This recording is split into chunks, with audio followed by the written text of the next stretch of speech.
নমস্কার, শুভ সন্ধ্যা। আমি রাশি চোখ রাখছি মুহূর্তের খবরে। বিজেপি সরকার প্রতিষ্ঠার পূর্বে বিজেপির পৃষ্ঠ প্রমুখদের মধ্যে যে জোশ দেখা গিয়েছিল তার থেকে অনেকটা কম জোশ দেখা যাচ্ছে বর্তমানে।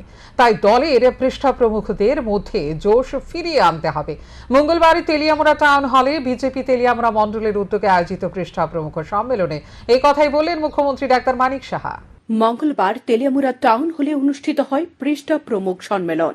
বিজেপি তেলিয়ামুড়া মণ্ডলের উদ্যোগে আয়োজিত সম্মেলনে প্রধান বক্তা হিসেবে উপস্থিত ছিলেন মুখ্যমন্ত্রী ডক্টর মানিক সাহা। সম্মেলনে বক্তব্য রাখতে গিয়ে মুখ্যমন্ত্রী ডক্টর মানিক সাহা বলেন, লোকসভা নির্বাচনের দিনক্ষণ ঘোষণা করা হয়েছে। 26শে এপ্রিল অনুষ্ঠিত হবে পূর্ব ত্রিপুরা লোকসভা আসনের নির্বাচন। 19শে এপ্রিল অনুষ্ঠিত হবে পশ্চিম ত্রিপুরা লোকসভা আসনের নির্বাচন। এই নির্বাচনকে সামনে রেখে অনেক আগে থেকে কাজ শুরু করে দিয়েছে প্রদেশ বিজেপি কর্মীরা বছরে 365 দিন কাজ করে থাকে। কেন্দ্রীয় কার্যকারিণী বৈঠকে প্রধানমন্ত্রী জানিয়ে দিয়েছে, এবারে নির্বাচন বিজেপির লক্ষ্যমাত্রা স্থির করা হয়েছে 370টি আসনে জয়লাভ করা।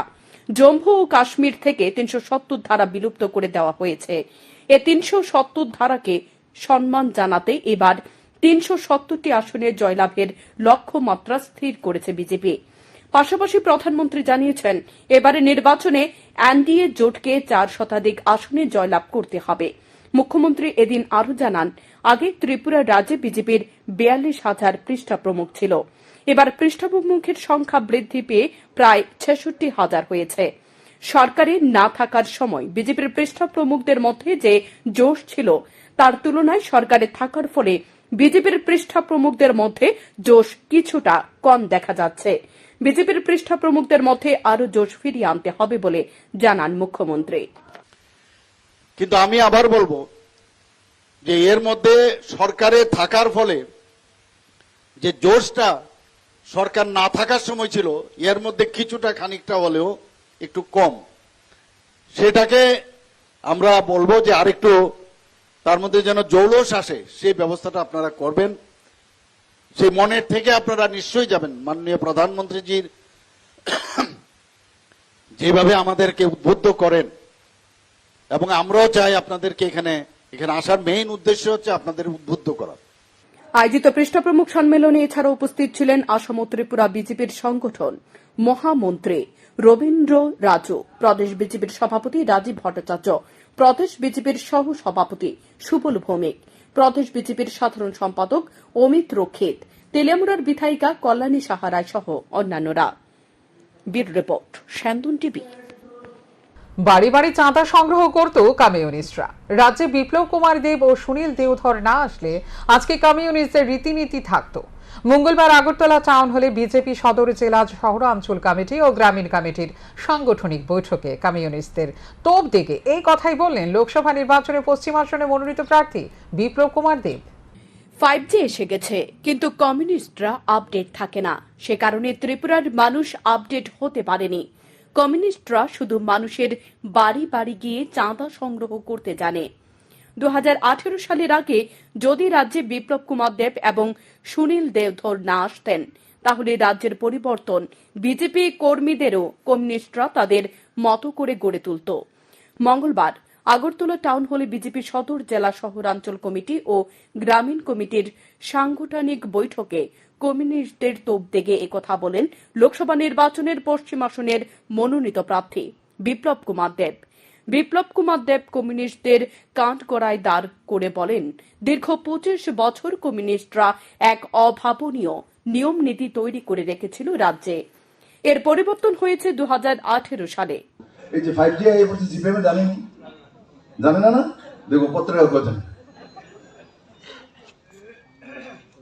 তো কমিউনিস্টরা আপডেটই থাকে না, সেই কারণে ত্রিপুরার মানুষ আপডেট হতে পারেনি। আমার মাঝে মাঝে আপনাদের জন্য কষ্ট হয় যে কি নিয়ম কানুন বানিয়ে রেখেছিল। আপনার কাছে সবকিছু আছে, তবু আপনি সুন্দর কাপড় পরতে পারবেন না, সুন্দর ঘর তৈরি করতে পারবেন না। তাহলে কমিউনিস্টরা বলবে একটা স্ট্যাটাস সিম্বল নেই, সে মানে বেশি পয়সা হয়ে গেছে স্যার। আরে क्या প্রবলেম है यार। মা জন্ম হওয়ার পর আমার মা আমাকে বলতো পোলা ডাক্তারের লোক। বিপ্লব কুমার দেব আরো বলেন, কমিউনিস্টরা হল মেকানিক্যাল পার্টি, কংগ্রেস তরমুজ। কিন্তু ভারতীয় জনতা পার্টি হলো আত্মীয়তার পার্টি। ভারতীয় জনতা পার্টিতে বড় বড় নেতৃত্ব কার্যকর্তাদের সাথে কথা বলে পরামর্শ গ্রহণ করেন। বিপ্লব কুমার দেব যুবকদের উদ্দেশ্যে বলেন, কমিউনিস্টদের সাথে থেকে তাদের নিয়ম নীতি অনুসরণ না করার জন্য প্রয়োজনে পানের দোকান দেওয়া, গরু ছাগল প্রতিপালন করা এবং দুধ বিক্রির কথা বলেন বিপ্লব কুমার দেব। তিনি কংগ্রেসের নেতৃত্বের কটাক্ষ করে বলেন, বহু দল ছেড়ে বিজেপিতে এসেছিলেন, তারা আবার বিজেপি থেকে কংগ্রেসে চলে গেছে।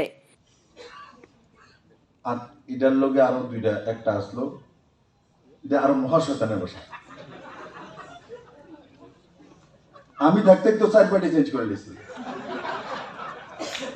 বাকি আগে কি করছে না করছে আমার মনে হয় ওই সময় দীপক পর্যন্ত তারা ধরে রাখছে, এই কারণে বেঁচে গেছে। কারণ তিনি ক্লাব আছে, প্রেসিডেন্ট আছে, সেক্রেটারি আছে, ধরে ধরে রাখে।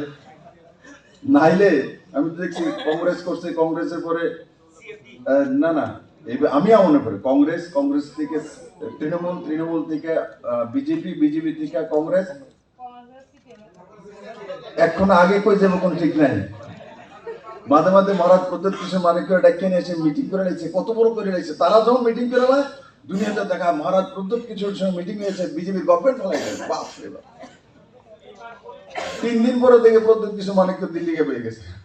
আয়োজিত সাংগঠনিক বৈঠকে এদিন এছাড়া উপস্থিত ছিলেন আগরতলা পুর নিগমের মেয়র দীপক মজুমদার, বিধায়ক ভগবান চন্দ্র দাস সহ অন্যান্য নেতৃত্বরা। স্যান্দন টিভি। নির্দিষ্ট সময় মতো ভিসা না দেওয়ার কারণ জানতে চাওয়ায় গ্রেপ্তার হতে হলো এক ব্যক্তিকে। পুলিশের টানা হেঁচড়ায় আহত হন তিনি। ঘটনা আগরতলা বাংলাদেশ সহকারী হাই কমিশনের অফিসে। ভিসা চাইতে গিয়ে বাংলাদেশ সরকারি হাই কমিশনার অফিসে গ্রেপ্তার এক ভারতীয় নাগরিক। ভিসা চাইতে গেলে এ ব্যক্তিকে পুলিশ ডেকে ধরিয়ে দেয় বাংলাদেশ অ্যাসিস্ট্যান্ট হাই কমিশন অফিসের কর্মীরা। কারণ মঙ্গলবার ভিসা দেওয়ার কথা ছিল, কিন্তু কেন ভিসা দেওয়া হবে না সে বিষয় জানতে চাওয়ায় এ ব্যক্তিকে রাষ্ট্রীয় বাহিনী দ্বারা নিয়ন্ত্রণ করার চেষ্টা হয়। কোন রকম অপরাধ অভিযোগ ছাড়াই তাকে গ্রেপ্তার করা হয় সোমবার বলে অভিযোগ। জানা যায়, জরুরি কাজে বাংলাদেশ যেতে ভিসা আবেদন করেছিলেন এক নাগরিক। Bangladesh assistant high commissioner office থেকে গত শুক্রবার ভিসা দেওয়া হবে বলে বলা হয়েছিল, কিন্তু শুক্রবার ভিসা অফিসে গেলে এই ব্যক্তিকে জানিয়ে দেওয়া হয় যে সোমবার ভিসা দেওয়া হবে। যথারীতি তিনি সোমবার বেলা 3:30 নাগাদ Agartala circuit house Bangladesh assistant high commissioner অফিসে যান। এরকম আরো 15 থেকে 20 জন ভিসা নিতে অ্যাসিস্ট্যান্ট হাই কমিশনার অফিসের সামনে অপেক্ষা করছিলেন, কিন্তু সময় হয়ে গেলেও অ্যাসিস্ট্যান্ট হাই কমিশনার অফিসে গেট বন্ধ রাখা ছিল। দায়িত্বে থাকা পুলিশ কর্মীরা জানান, অফিসে বৈঠক চলছে বলে কিছু বলা যাবে না। এতে আপত্তি করতেই অ্যাসিস্ট্যান্ট হাই কমিশনার অফিস থেকে পুলিশ ডেকে এনে এ ব্যক্তিকে পুলিশ ধরিয়ে দেওয়া হয়। রীতিমতো টেনে হিঁচড়ে তাকে গাড়িতে তুলে নিয়ে যায় পুলিশ। পুলিশের টানা হেঁচড়ায় অসুস্থ হয়ে পড়েন তিনি। এ দৃশ্য প্রত্যক্ষ করে পুলিশের ভূমিকা নিয়ে তীব্র সমালোচনার ঝড় তুলছে, কারণ সময় মতো ভিসা অফিস থেকে পাওয়া যায় না ভিসা। আমি ভিসার জন্য এসেছি, উনি আমাকে তুই তাক করে বলেছে, তা আমি তুই তাক করে বলেছি। সেই আপনারা গাড়িতে উঠাচ্ছে কেন? My fault, any other no fault. I am not crimer, I am the I have the medicine. লাঠিটা স্যার, ওই লাঠিটা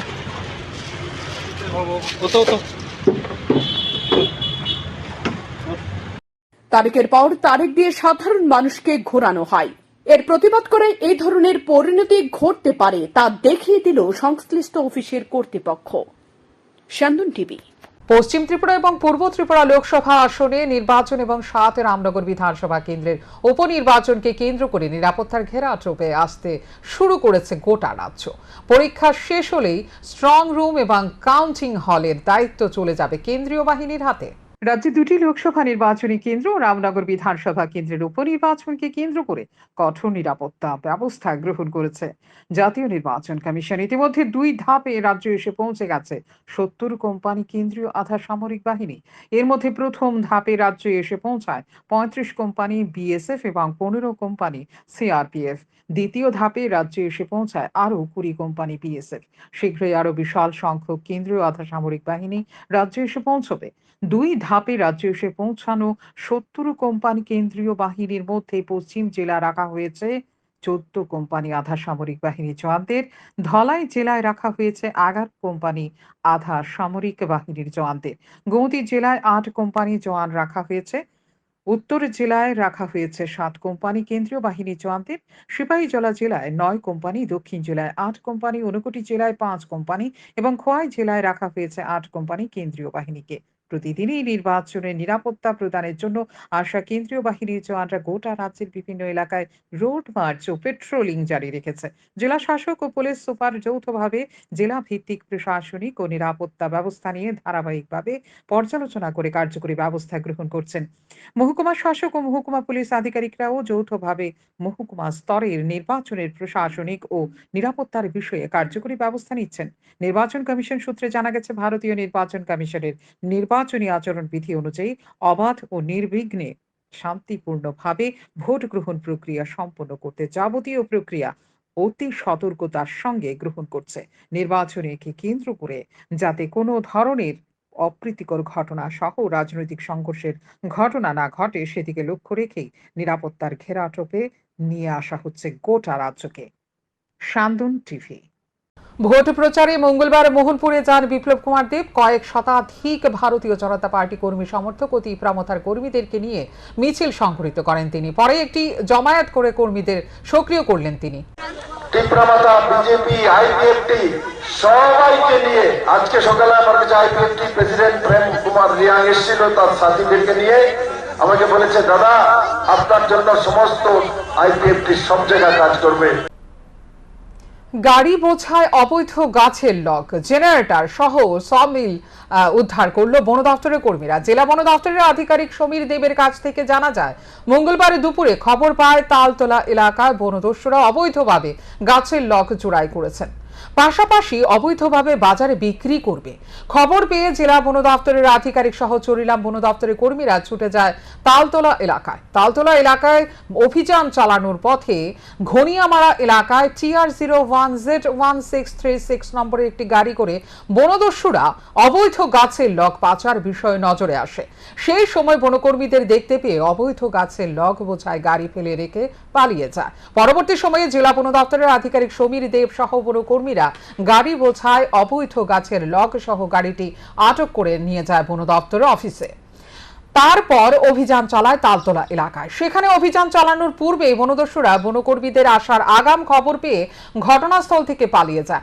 পরবর্তী সময়ে জেলা বন দপ্তরের আধিকারিক সহ বনকর্মীরা নম্বরবিহীন একটি গাড়ি সহ জেনারেটর ও একটি সমিল উদ্ধার করে। জানা যায়, দীর্ঘ দিন যাবৎ তালতলা এলাকায় বনদস্যুরা প্রতিনিয়ত অবৈধভাবে গাছের লগ চেরাই করে বাঁকা পথে বাজারে বিক্রি করছে। আজকে আমরা on the basis of secret information আমরা বিশালগড়ের কাম থানা একটা এরিয়া আছে, আমরা আমাদের মেলাগড়ের যে মেইন রেড ইউনিটটা ওইটাকে নিয়ে আমরা মুভ করেছি। মুভ করে on the way we also took SDF Bishalgarh with us, এবং আমরা খুব সুইফটলি স্পটে মুভ করেছি। On the way of going to the spot we found a loaded vehicle with loaded round timber. ওটাকে আমরা অন স্পটে ইন্টারসেপ্ট করে ওটাকে আমরা সিজ করে 3 জন স্টাফ দিয়ে এই অফিসে পাঠিয়ে দিয়েছি। বাকি আমরা 9 জন স্টাফ মিলে কাম থানা স্পটে গিয়ে ওইখানে স্পটে রানিং সমিল, জেনারেটর আর আরেকটা ভেহিকেল যেটার মধ্যে নাকি ওরা জেনারেটরটা লোড করে ওখান থেকে পালিয়ে যেতে চেষ্টা করেছিল, but we intercepted successfully that vehicle also, এবং ওই বেসিক ভেহিকেলটাকেও সিজ করে আমরা ওখান থেকে নিয়ে এসেছি। বেপরোয়া যান চলাচলের ফলে প্রায় প্রতিদিনই রাতের বিভিন্ন স্থানে দুর্ঘটনা ঘটে চলেছে। মঙ্গলবার রাতে বাইক ও স্কুটি সংঘর্ষে ঘটে এই দুর্ঘটনা। ঘটনা রাজধানী আগরতলার আখাউড়া রোড এলাকায়। বাইক এবং স্কুটির মুখোমুখি সংঘর্ষে আহত হন এক দম্পতি। খবর পেয়ে ঘটনাস্থলে ছুটে যান আগরতলার অগ্নি নির্বাপক দপ্তরের কর্মীরা। তারা আহত দুজনকে উদ্ধার করে নিয়ে আসেন জিবি হাসপাতালে। তবে আহতদের আঘাত গুরুতর। আহতরা হলেন 40 বছরের গুরুপদ দেবনাথ এবং তাঁর স্ত্রী সাগরিকা দেবনাথ। কল করছে পরে আমরা গতকাল গেছি গিয়ে দেখি এখানে দুজন বাড়িটা পড়ে দিছে। তারপর আমরা পাইছি বলে দিয়ে আমরা জীবিত রেস্কিউ করে দিলাম। আর ওনার নাম হচ্ছে গুরুপদ দেবনাথ, এইজ হচ্ছে 40, আর সাগরিতা দেবনাথ এজ হচ্ছে 20, তারা জামাই পর্যন্ত। কিভাবে হয়েছে এটা কিভাবে হয়েছে বলতে আমরা গিয়ে দেখছি বাইকার স্কুটি নাকি মানে সংঘর্ষ হয়েছে, এতটুকু আমরা। তাদের অবস্থা কিরকম? অবস্থায় ওই মহিলাটার মধ্যে একটু ব্যথা পাইছে, আর ওই পুরো তাইনের হাজবেন্ডের একটু এই জায়গাতে ওই চামড়াগুলি মানে ইয়ে গেছে, ব্লাড বেরিয়েছে। আপনারা কোনখান থেকে আইছেন? আমরা আগরতলা ফায়ার সার্ভিস।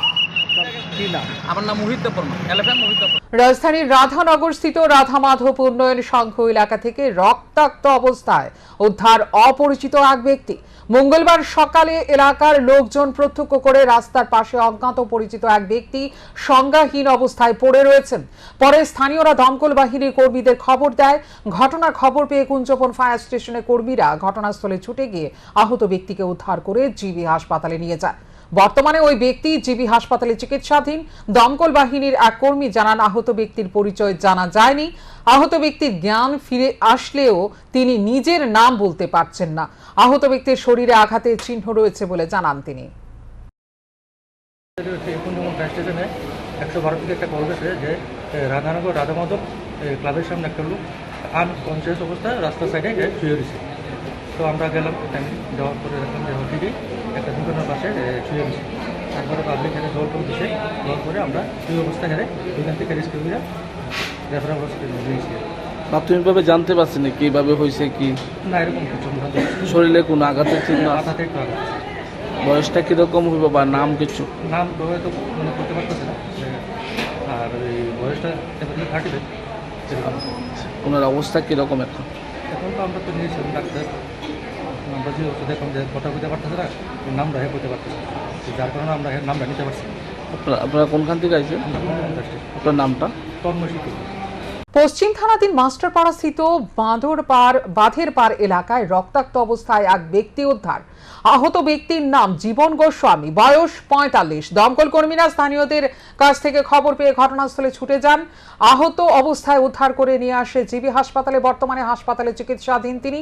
কিন্তু কিভাবে এই ঘটনা সংঘটিত হয়েছে এ বিষয়ে কেউই কিছু বলতে পারছেন না। আমার কাছে আমরা ছিলাম, এই আমার কাছে একটা কল আছে 112 কন্ট্রোল রুম থেকে, একটা পেশেন্ট নাকি এই মাস্টারপাড়া বাঁধের পাড়ে কিনে পড়ে রয়েছে রক্তাক্ত অবস্থা। আমরা সঙ্গে সঙ্গে গেলাম, গিয়ে দেখি তাহলে পড়ে রয়েছে। আমরা রেস্কিউ করে মানে কিভাবে হয়েছে কিছু জানা গেছে? বলতে পারছি না, ফটাফট নিয়ে গেছে। কি নাম? নামটা হয়েছে জীবন গোস্বামী। বয়সটা 42। বাড়িতে কুইদার থানায় রয়েছে। আর বাবার নাম হয়েছে কৃষ্ণ গোপাল। এখনকার মতো এই মুহূর্তের সংবাদ এই পর্যন্ত। অন্যান্য আপডেটস দেখার জন্য অবশ্যই নজর রাখতে হবে স্যান্দন টিভির পর্দায়। স্যান্দন টিভি, দায়বদ্ধতাই যার ঐতিহ্য।